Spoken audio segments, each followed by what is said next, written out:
Hi, everybody. Welcome to Conversations with Calvin, We the Species.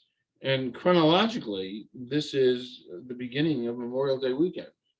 So this is Saturday, and we're going to be spending some time with Kristen Satterfield. And we were just chatting before we went on air, and we chatted last week. Kristen is so, well, you're going to love, actually, let me read. I'm actually going to read the title just to grab you all. Uh, Kristen Satterfield, author of Lightning Rising, which is coming out in late 2022. She's a mechanical engineer. She does aerospace. University of Colorado, BS in 20. Dyslexia, which is fascinating. Dystopian science fiction, which I don't think I like, but so be it. And she's millennial, because I have this affinity for millennials and Gen Z. Part of it is I wish I was back to being Gen Z or millennial. This is a very special, really special interview. There's so many different aspects to Kristen, and of course I marvel at the internet and how people come together and the forces of the universe in a very undystopian way. The forces of the universe bring people together, and I've had such a fascinating time chatting with Kristen, and to be continued. So now that this little monologue, by the way, if I say to you this was a Johnny Carson monologue, would you know what I was talking about? No, that's fine. Yeah, No. maybe. No, it's fine. I get a kick out of this, well, because it shows my age. Johnny Carson really was the Tonight Show way back before Jay Leno and Jimmy Fallon. He did it for 30 years, and he was incomparable. Yeah. And I watch all these Johnny Carson old shows because he was just the master of interviewing and late night TV and stuff. So I dream and aspire to be like Johnny Carson, which I'm not. So anyway, Kristen, take it away, do a little quick bio, and then we're gonna jump in to some of the elements of you. Yeah.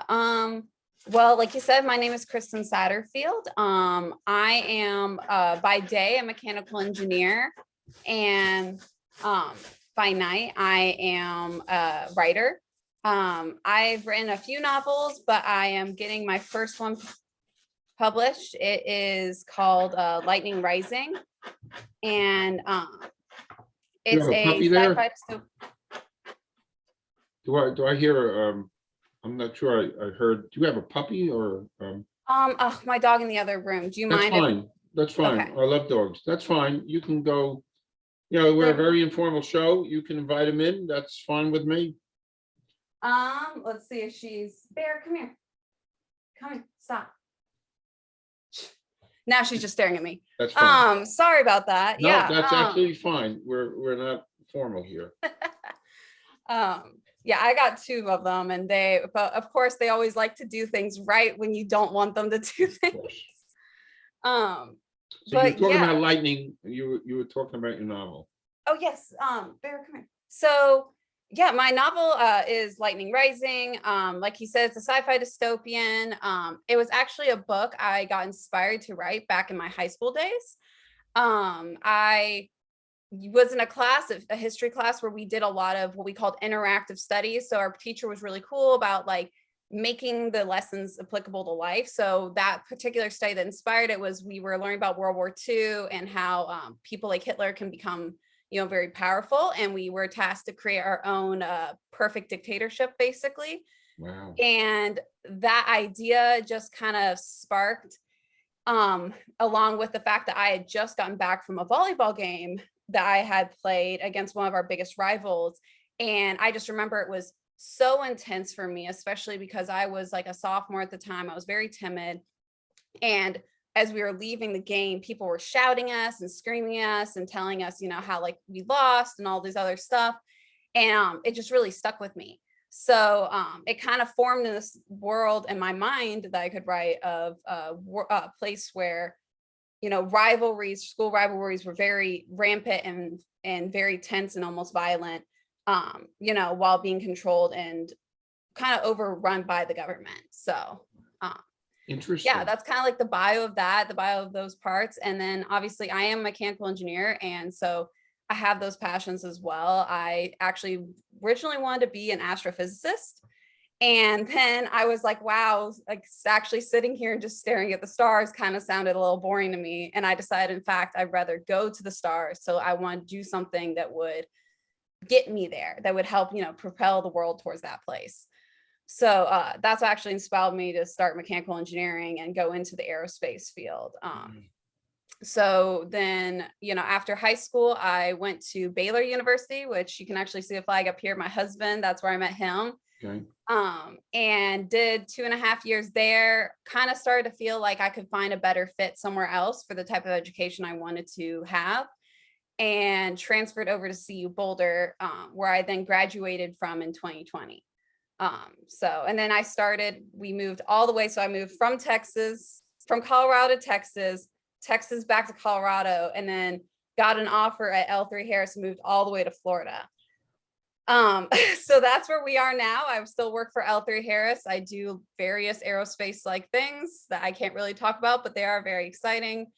And yeah, just kind of adjusting all that lifestyle too. Okay. So you briefly touched on it. This passion for writing came from this high school history class. So I just wanted to, and that's really interesting. I'm quote a writer of sorts. I just finished my second novel, like you. Yeah. And actually, we talked about off camera before last week. We talked about publishing, and I may actually take you up on what you suggested, because I think it's a fabulous idea, but I'm not going to talk about that now. Yeah.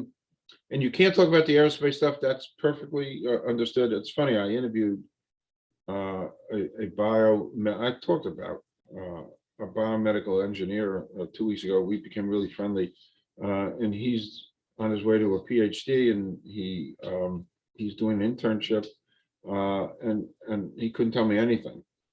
Yep. And then the funny thing, when we did our first interview like a year ago, he was telling me some of the stuff he was studying, and he was trying to explain it to me. And I got 2 degrees. I'm not. Yeah. You can understand. And I actually, in the middle of the interview, I said, "Stop! I don't want to hear anymore, because it makes no sense to me. I have no idea." He's talking about MEMS and all these small. You know what I'm talking about? I don't know. All these small little microsystems and stuff. And I said, I forgot. But anyway, so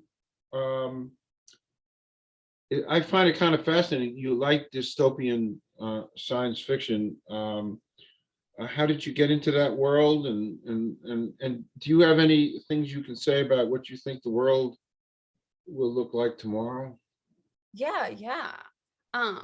That's a great question. I guess, to be honest, like we've talked about, but I do have dyslexia. So I kind of got into the world of sci-fi dystopian because it took me a long time to learn how to properly read, really till about 2nd or 3rd grade. And so one of the things my parents did to kind of help me along is we would read stories together before bedtime at night. And I am a huge Star Wars fan. My dad was a huge Star Wars fan. So for a long time, that was we would read the Star Wars book series that would come out. And so I think that kind of started me on that sci-fi world. And then my first actually technical novel that I wrote, I was in 8th grade. It was actually a fantasy. And I really liked it, but then I felt like, man, I just feel like I'm reinventing the wheel, like doing something everyone's already done.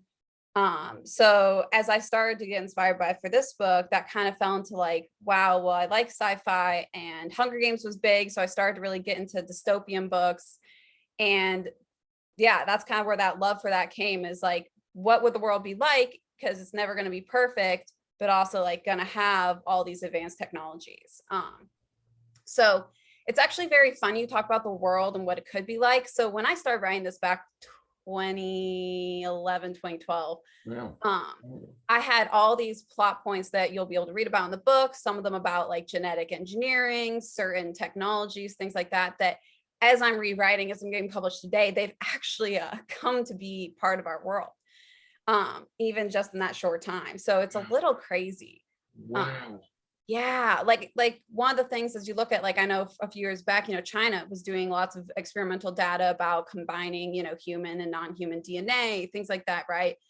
CRISPR, all these technologies that was like, wow, I could see the world heading that way. And now, not even 10 years and that later, we're already on that path. So yeah, I always find it fascinating. I mean, as far as what I view the future as, I don't know if I'm pretty much a optimist, not a pessimist. So I actually do have a more positive, less dystopian view on our future.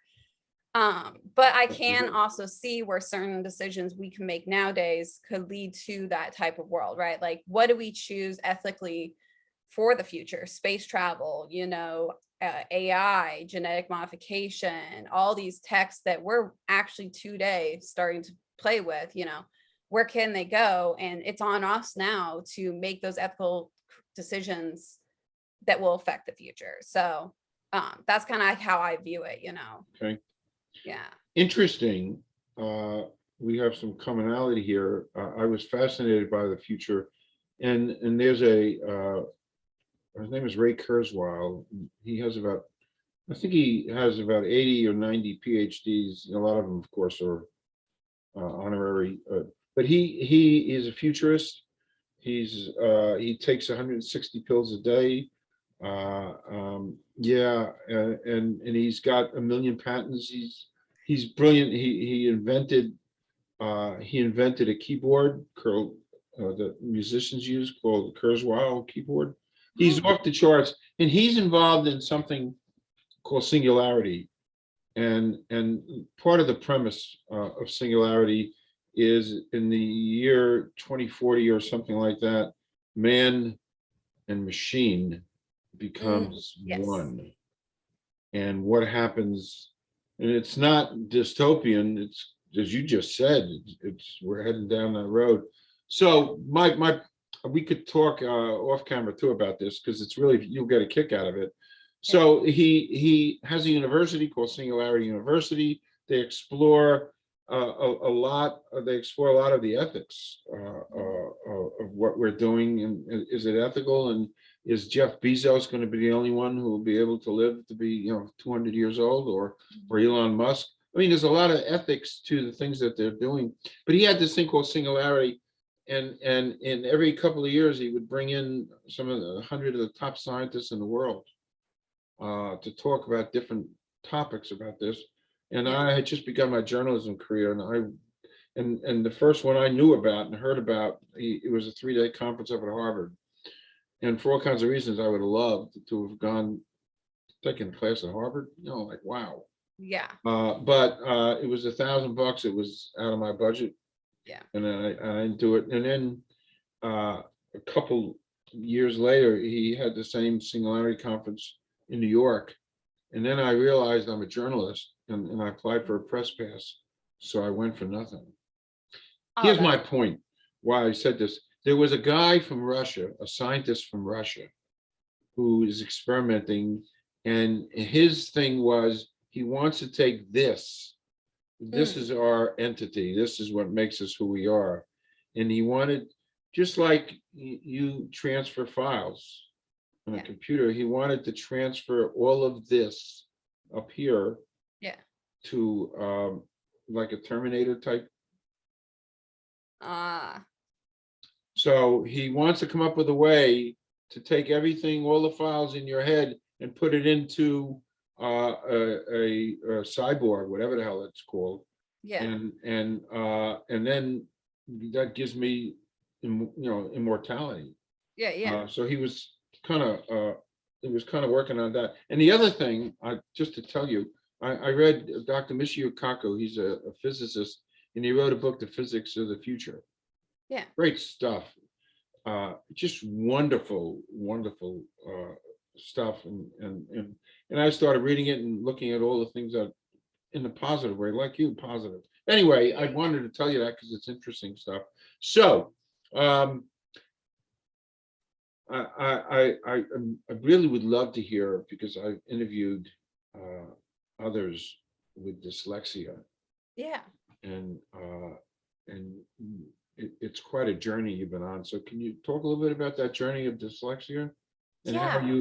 how you've achieved everything you've achieved? Yeah, for sure. I love that because I think the focus can often be on disabilities or setbacks, like of like the struggle, but it's both. It's the struggle to the achievement, right? But yeah, for me, so I actually don't just have dyslexia. I have 7 reading and writing disabilities total. I don't remember all their names. That's the one I always like, that's the one I always knew from the youngest age.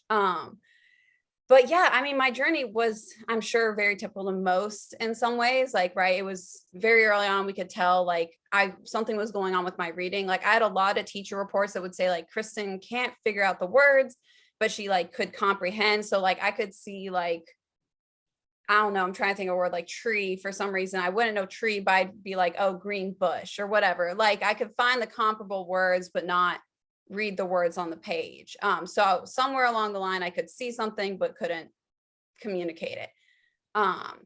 And, my dyslexia, the form I have is very much letter flipping. So D's and B's and P's and Q's, for example, were really hard. And then like certain letters and numbers like A and 4, you can replace them and I just won't see them. So yeah, I mean, I always had that. I really struggle with that. I never won a spelling bee at all in my entire life. I remember 3rd grade, I actually almost did. And I was spelling the last word was world. And I did WORDL and flipped the 2 Wow. and was so upset when I lost. Wow. And like, I was the kid that every spelling test, like 5th grade, I had a teacher who every word you missed, you had to rewrite 20 times to learn it. And I was in recess every time we had a spelling test, rewriting the whole thing because I maybe got 2 right. So, that has always been part of my life. It's just kind of like who I was, I never kind of consider it like my parents were very good at making it wasn't an identity and like a disability. It was just part of me. And how do we learn to, be part, like live like that. So, and along with that, I can't really hear phonics. So people like spell it out. And I'm like, I did. That's why Igabella looks like that. Like, it's just nonsense. But yeah, so because my parents really tackled that journey that way. And, it was more like, this is part of your life. How do we live with this? I always grew just kind of being like, okay, not worried to ask for help on things like that, trying to figure out the tips and the tricks to work around it. And, eventually it's become a thing now where I can catch most of my mistakes. And if I don't, I'm very used to like getting a second eye, and I'm not afraid of being like, hey, like, can you just like triple check I spoke English here, on stuff. So obviously, one of the biggest signs of that achievement though is I am a writer, which I find very ironic because about the same time I failed that spelling test, I remember, or spelling bee, I remember I was taking a test and flopping and sitting there going, wow, writing sucks. How can anyone ever want to be a writer? I will never do this. It's the worst. And now I'm here. Yes, it is. Oh yeah.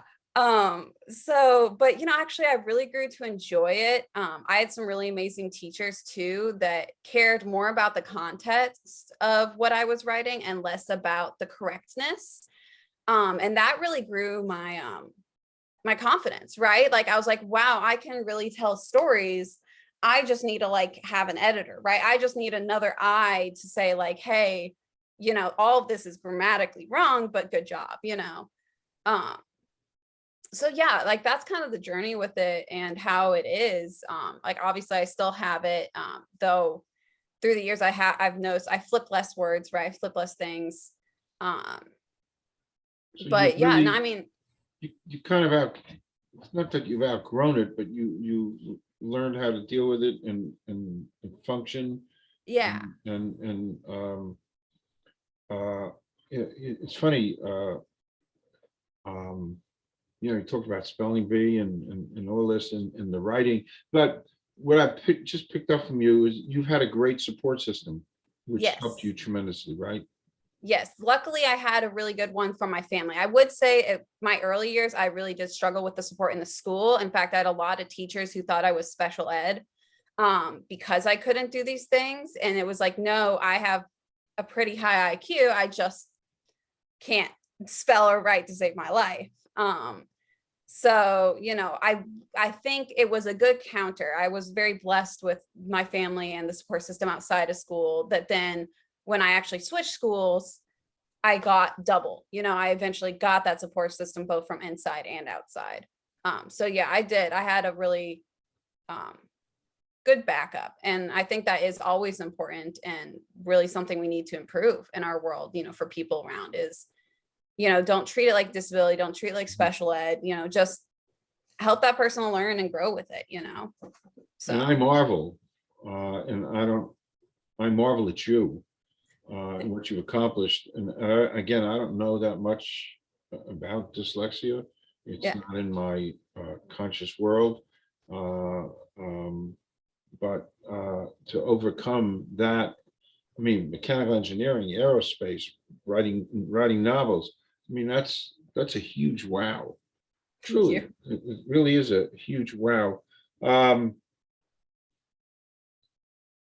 can you talk a little bit more about, and this also kind of ties into dyslexia, because I'm interested to hear this from you about the whole novel writing process, because Yeah, I've done it twice now, and it's a lonely thing, isn't it? it can be, it really can. Recently I have to say, as I've started the publishing journey, I've started to find other people for the first time. But yeah, no, it can be. I think for me, so the writing process for me, and what I always like to encourage, like when I go talk to high schools and stuff, I always tell the kids, I'm like, writing, especially creative writing, is not like in school, which is I think why that third-year-old me that hated writing grew to love writing, because it wasn't like, and this paragraph and this paragraph, and here's your beginning, here's your end, plot out all your arguments and points now before you do it. I used to approach it that way, and I learned, at least for me, as I wrote, my characters actually kind of wrote themselves. Like I have characters in the book that when I first wrote them, I was like, well, they're going to be this person, and that's just going to be the worst thing in the world. And then they grew to be like my favorite character and like a great person. So I really write in a way of like, I call it iceberg writing. I write my stories where you can see the top, and as you get more in depth, deeper, it continues to grow. Interesting. But at the same time, I also let the story take me where it goes. So sometimes I'll say, oh, I think it's going to go this way, and I'll be writing and it will just take a 180 turn. So for me, that's how I write novels. And it can, like you said, it can be very lonely. Sometimes it's like you're sitting there, you're doing on your own, and that's life. But I found that one of my favorite things I did as a kid, and I still do to this day, is I would take writing walks with my parents and my friends. So basically we would just like go somewhere. I lived in Colorado. So, we go up to the mountains, we hike or something. And I would just be like, here's a thought process I have. And we just start talking, and I'd Wow. run with it and say, well, this is, Wow. 20 years down the road, this is where I want this to go. And this is where I Wow. want that to go. And, they give me like, oh, that needs to change, or like, oh yeah, that's a good idea.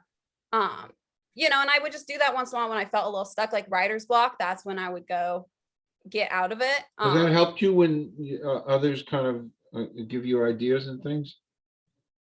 Yeah, exactly. Yeah, it helped to have the sounding board. And also just the movement. I think actually that was a key part of it. Is I've learned, like, when I just sit and talk about like my ideas, it's like almost stagnant. It was almost like the movement of the journey helped the process for me.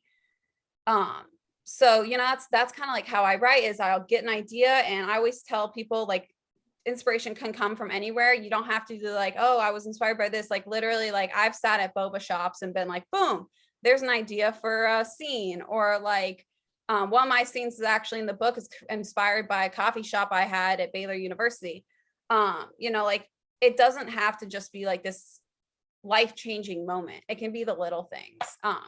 And then my trick is, the moment I have the idea, I jot them down on my phone, Right. because that's usually what's with me. And I say, oh, like bullet points or whatever, and I'll write it out, and then I'll go write it in. And 90% of the time it'll change halfway through, but like the whole core of it is there.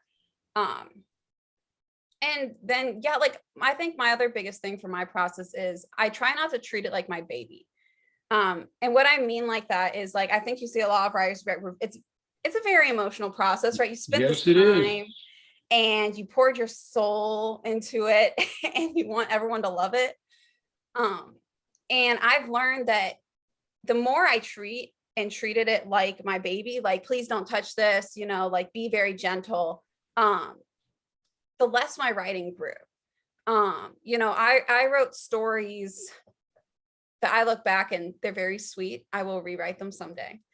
But they were not good. And it actually took a time. I was sitting down with my sister and my dad one time, and I was reading them again in this book. And my sister just stopped me and went, listen, I love you. This is crap.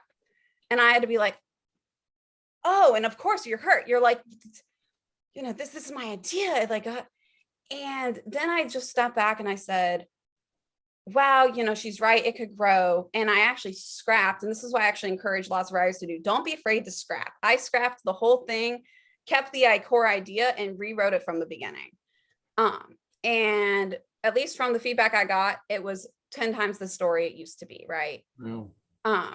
So that's really something like I now have taken with me through the years is I'm not afraid to I was saying the other day, it's like my teenager now, not my baby. I'm like, go off into the world and get some bangs and bruises, come back to me and tell me how it was. Like, brilliant. Thank you. No, I mean, from somebody who's a writer, and I unfortunately, and I'm learning from you, truly. Unfortunately, my novels have always been my baby. Yes. And actually a bunch of years ago, I read something that Norman Mailer wrote, who's one of the most prolific writers, geniuses. He wrote, and I always remembered it. He said, writing a novel for a guy is like giving birth. Yeah. And you know, I always admired Norman Mailer, so I read that and I kind of took it to heart. But even to this day, it's my baby, and if somebody comes along and criticizes my baby, I don't take criticism really well because it's my baby. But you have such a mature, interesting view of that. It's your teenager. By the way, that's just brilliant. Thank you. No, it's brilliant, and I may quote you on that. It's not Awesome. my baby, it's my teenager. Brilliant, I think. Thank you. And it could help a lot of people to welcome growth and criticism. So just to kind of go off topic. Yeah. And I forewarned you I might do this. Totally. So here's a quick question for you. And it's a fun question. And actually, you don't have to answer it. You're under no obligation. So here's the scenario. Excluding family or friends. Yes. Somebody living or dead you'd like to spend a day with. Oh, that's a good question. It is. It is. Oh gosh. And you can even come up with a couple. There's no rules here. You know, one of them, I think C.S. Lewis. I've always loved his stories, admired his writing. I would just love to sit in a room with him and, you know, gosh, I'm gonna probably for J.K. Rowling, you know, Lord of the Rings. Right. That's not J.K. Oh, it's wow, I'm having a brain fart. No, but that's all right. No, you know. Well, J.K. Rowling, you know, she's brilliant too. Yeah. Mhm. But you know, the guy, I'm totally forgetting the guy that wrote the Lord of the Rings though. Tolkien. Tolkien, yes. I would love to sit in a room with both of them and just not even like talk, just watch them do the way they interacted as they wrote. Like, that would be fascinating, I think. Cool. And oh gosh, I don't know. It's a great question. It really is. It is. It's very provocative. Yeah.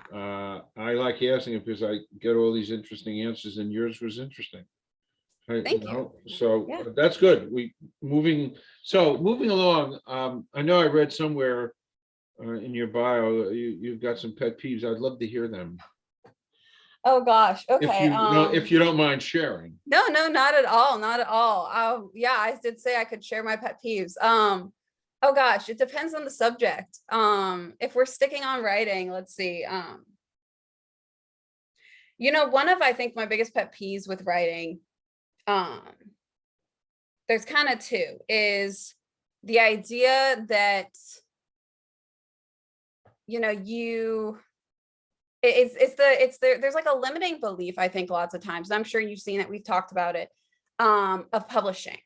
And I am guilty of it too, is this idea that there was, for a long time, right, there was traditional publishing, and that was the only way you could do it. And if you self-publish, well, and that was life. And now there's just, so many more options as the world's growing. And I think that I often see, like, even as I've gone through self-publishing and hybrid publishing and all these other, aspects, and I'll come out and be like, oh, I'm doing this form of this publishing. And I get a lot of pushback being like, well, I had a friend and they went through traditional, so why don't you do that? Blah, blah, blah. And it's this like almost like a sass. And it's a pet peeve of mine, because it's like, yes, there is value, don't get me wrong, to traditional publishing. But that is not the only publishing you have to go through, and not the only way you succeed. I remember, actually, the book that always sticks with me is Aragorn, the Aragorn series, that dragon series from the old days. I remember in a kid, I was reading as I started my writing journey about a lot of criticism for it, and about how one of the things they point out was, well, he self-published, his parents self-published, so of course it was bad. And I was like, oh my gosh, well, that's just like the nature of self-publishing, I guess. And I felt like so bad. And I think that's how lots of people view it. But I think the reality is, no, it doesn't have to be. I think that goes back to the whole, like I said, you getting outside feedback, right? Like, it's not impossible to do that with self-publishing. Getting a good developmental editor, getting a community, that even doesn't have to be friends, just people to read it and give you feedback, is really the same as traditional. That's what they do. You send your book in, you say, please love it. And then they say yes or no. And if they do, there's a push back and forth of how to polish it. So I think my current one right now really is that pet peeve of, like, people just still think that's the only way. And I just kind of like want to like shake them and be like, no, there's other ways, and you can be credible doing these other ways. It's all about just writing a good story. So that's kind of one of my big ones with writing, I think, right now. Me too. Yeah. I know we've talked about that, and you can relate. Yeah. And I just have so many people like, well, you should just traditional. And I'm like, and any writer can speak to this. Traditional publishing is a pain. Like, you got to write a query letter. You got to go find an agent. If you don't find an agent, you got to hope you know someone, or you got to put your foot in the door. And then sometimes you'll never hear back. Or if you do, it's like, oh, we aren't looking at this time. Because that's the other thing. You could be writing the world's best book, but if that agency or no agency is looking for that specific book or that specific genre at this moment, you will never get published. Correct. And it's like, there's so many other ways now to do these things and be good at it. So, and like I said, not bashing on traditional publishing. I went that route for a long time. I value traditional publishing. I just think that, like, that the mindset that that's the only way to go, especially by the general public that are non-writers, that's a pet peeve of mine. Yeah. I agree. One of my huge pet peeves, just the institution of agents. And I don't want to go there now because I don't have nice things to say, but I'll leave it at that. Some fun stuff. We did a lot of heavy stuff. Yeah. So you're a Colorado girl and now you're living in Florida. So what do you like better, actually? Oh, that's a mean question. Sorry. No, you're good. You're good. I like both, for different reasons. I love Colorado. I mean, most people, right? If you've ever been, you can't hate it. It's beauty everywhere you look. The weather is almost perfect. Now I know I have some Texans and some Floridians that will argue with me that the winter is horrible, but growing up there, I'm used to cold. I hate heat. Like, in my mind, it's easier to get warm in the cold. You just add layers than it is to get cool in the hot, when you can only take off so much before, you're just there and you got to just deal with it. So I prefer cold, but, I really love everything about it. I think the hard part being a native and growing up in that era, especially right before we legalized pot, which, you know, I was part of that whole time period. You know, it was really calm. We had some growth, we had things going on, but really like I could get from, you know, a little past Denver, where I grew up in a place called Littleton, all the way up to the mountains or to Boulder, places like that, in like an hour, hour and a half, depending where you went. You know, it was not too hard to get places. You did it quickly, life worked, you know, 'twas that. And then I went off to college after we legalized, like literally the year after we legalized, and came back, and it was like it boomed.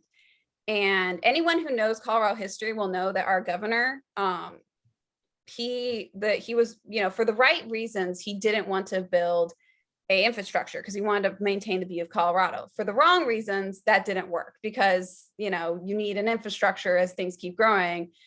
And so the infrastructure we have is good, but not meant for the crowds we have now.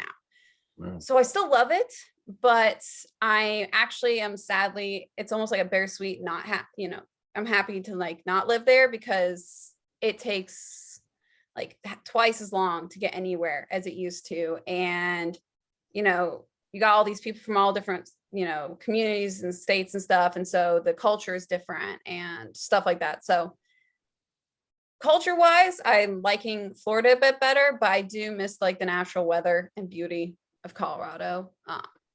You know, and Florida's not bad. You know, we live in a very kind of, I would call it like, it's weird. It's a small town feel with You southern or central or northern? Southeast. So I'm right below Cocoa. Okay. Okay. Yeah. Okay. Yeah. So in like a place called Melbourne, that's where L3 is. But yeah, so it's like, it's kind of like anyone who's lived here for 10 years will tell you, and they tell me all the time, like it's boomed here. Like half the, like where I'm living right now didn't exist 5-10 years ago. Wow. But it still has that small town feel and that small town vibe, I think, because of that. But has a larger population. So I kind of like it. It's taught me to slow down, which I actually really needed in my life. And you know, it's there. I think I miss the ease of getting to certain things that I had in Colorado. But you know, I'm not too far from the beach. I'm not too far from Orlando. If I really want to drive, I can get to Miami and the Keys. Nice. So it's not like I can't complain. Okay. You know? Okay. Yeah. It's funny. There was a blizzard last week in Colorado, Yeah. and I think the couple days before was in the 90s, Oh yeah. and then you got a blizzard. Oh, easy. Yeah. I've been there where it's like 90 in the morning, snows, melts, it's 80. You know, it's Colorado weather's like that, literally. Yeah. Wow. So I think it's a good place to kind of wrap, Okay. because we covered a lot of stuff. This is so fascinating, and you know, our writing kinship and the experiences and the journeys. And I've come away learning a lot, especially the teenage thing. So I'm officially inviting you back Thank you. when I guess it's going to be at some point at the end of this year. Yeah. When Lightning Rising is published, you're going back and we'll do a whole thing about Lightning Rising and maybe get a little bit more in depth with the process and what excited you, the whole writing process. So I'm officially, Kristen, inviting you back Thank you. when the novel's published, and this has been great. And you know, I really learned a lot, and we'll probably talk a little bit more when we go off the air, but please do come back, and I thank you so much for giving a little piece of Memorial Day weekend. Of course. Thank you for having me. Yes. It was really fun. It was fun. Truly, this was a lot of fun. We'll talk more when we go off the air. Yeah. But anyway, officially, thank you so much, and Thank please you. come back, and I will. and have a great weekend. You too. Okay, bye-bye, Kristen. Bye.